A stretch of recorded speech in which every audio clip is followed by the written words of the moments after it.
Hi there, I'm Becky Hammond, and welcome to Isogo TV. Wherever you are on your strengths journey, I want to help you take your greatest strengths and apply them to your everyday work and your everyday life. This is episode 17, the first 2 steps to using your strengths. And we're going to talk about just that. What are the 2 beginning things that you can do to start to put your strengths to work? I've seen it work, and I'm living proof that it can go that direction. So, let's dive in. So last week on episode 16, we talked through how do you actually know what your strengths are? And then once you've figured that out, whether it's through asking people or figuring out what energizes you, or from actually taking the StrengthsFinder assessment, the next logical step is, okay, now what? And I've heard that actually from almost every single person who's taken this. So this is great. This is self-awareness. I understand these things are true about me, or wow, it's been eye-opening. These things are true about me. I've never seen them as strengths before. But then past that, how do we actually put these to work? You know, all of these episodes really talk about that. But there are 2 things that you can do to start off right away, as soon as you figure out what your strengths are. And these first 2 things are things that people who I've worked with who have been most successful at applying their strengths to their lives have done consistently. So I want to share those 2 things with you today. First, it's kind of straightforward and maybe a little too obvious, and maybe that's why we miss it sometimes, but since last week and this week, can you remember what your top 5 strengths are? Or what your strengths are in general? Can you name them? Have you thought about them at all? I think the first thing we have to do is remember to remember them. We have to know what they are.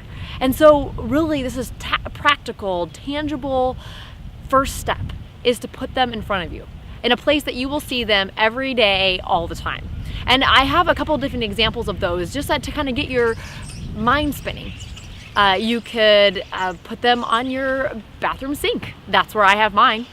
You can put them in your wallet, like I showed you from one of my managers or one of my coaching clients who has that in his pocket all the time. He takes it out and looks at it. You can have them on a little note card that's attached to the screen of your desktop computer. You could put them on a coaster. I've done that for some of the workshops that I've worked for. You can write them in a marker on your mirror. Well, I would recommend maybe not permanent marker, but maybe whiteboard marker on your mirror in your bathroom. Wherever it is that you're going to see it every day to remind you, these are the things that are true about me.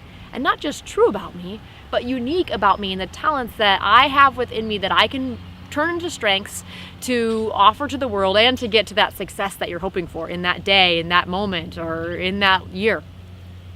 So when you do that, you remember to remember them. And then second, your second step you can do that people who have been successful at applying their strengths always do is share them.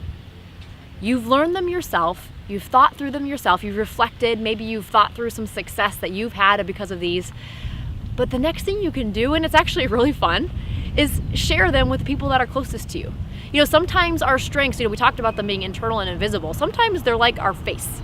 You know, we walk around this world with a face, but we don't see it unless we stop and have a reflection, something that's reflecting onto us. And sometimes it's the people that are around us that can reflect back to us, that can hold up a mirror to us and say, oh yeah, those things are totally true about you. I've seen it here, here, and here.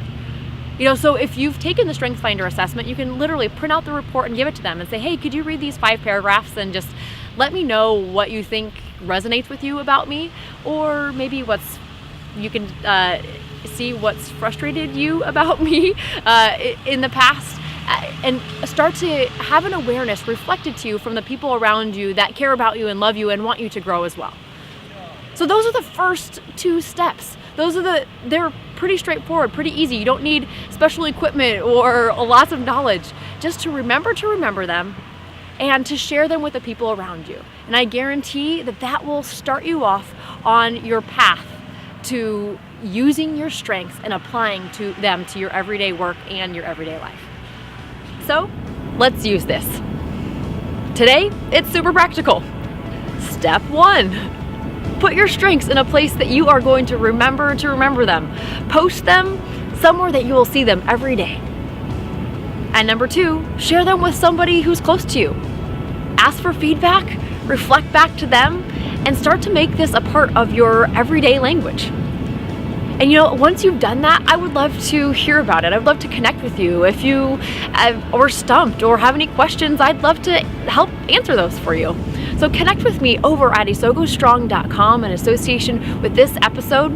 Join the conversation there. This is episode 17. Or head on over to Twitter or Facebook for under Isogo Strong as well and join the conversation there.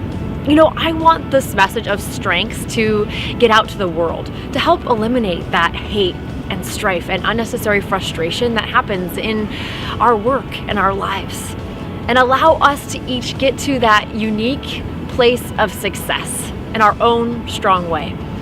So please, if this helped you or it's interesting to you, share Isogo TV with your own social network circles or your own physical circles. And really, I'm just glad that you joined me here, and I hope that you join me again next week on Isogo TV.